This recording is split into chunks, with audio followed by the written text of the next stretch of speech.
So, the latest beta update V6 is here, and it's not just small wording adjustments this time. It actually brought some impactful changes for both Castorice and Anaxa. And if that wasn't enough, leakers are already suggesting that we might get a V7 update, meaning more changes could be on the way. First off, let's get one thing out of the way. Castorice's global buff is still here. If you were worried about that being nerfed or adjusted, it's untouched. But there are some notable improvements to her kit that make her even stronger. Before we dive in, don't forget to like and subscribe so you can keep up with HSR leaks. Now, one of the biggest upgrades to Castorice in V6 is that when her dragon kills all enemies with its breath attack, the dragon gets a 100% speed increase. This means faster action cycles, more uptime, and better performance in AoE fights, a direct buff to her overall tempo and momentum in battles. On top of that, her dragon's HP has been increased from 32k to 34k, making ultimates slightly harder to spam with constant healing. This is a small nerf, but with new speed mechanic, it should be overall fine. Another massive change is at E6. The dragon's attacks ignore the enemy's weakness type. This is a cool addition for whales, as it makes her break every enemy without matching elements. With all these buffs, Castorice continues to look like one of the strongest AoE DPS units in the game, and keep in mind, she's still going to get even stronger when Hyacine releases in 3.3. Now, let's talk about Anaxa, because his fans are not happy right now. In V6, he got 2 direct nerfs to his damage output.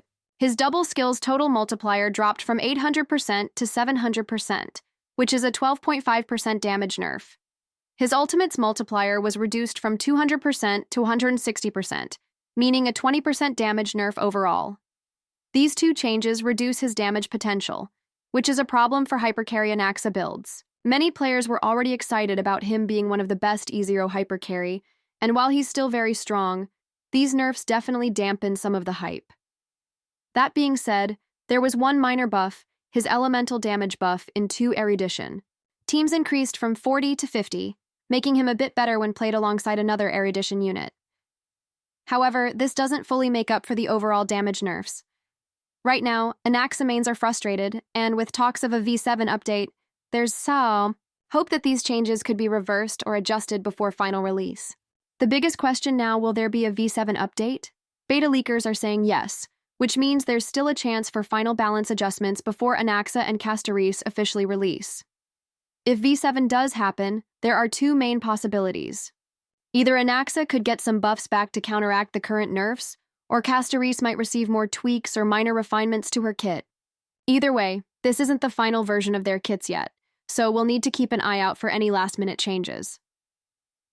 So, Castorice continues to be a monster AoE DPS, getting buffed even further, while waiting for Hyacine to make her even stronger. Meanwhile, Anaxa just got nerfed, and his fans aren't happy, but with V7 potentially coming, there's still hope for changes before her release. What do you think of these V6 changes? Are you happy with Castorice's buffs? Are you disappointed in Anaxa's nerfs? And what do you want to see in a possible V7 update? Let me know in the comments.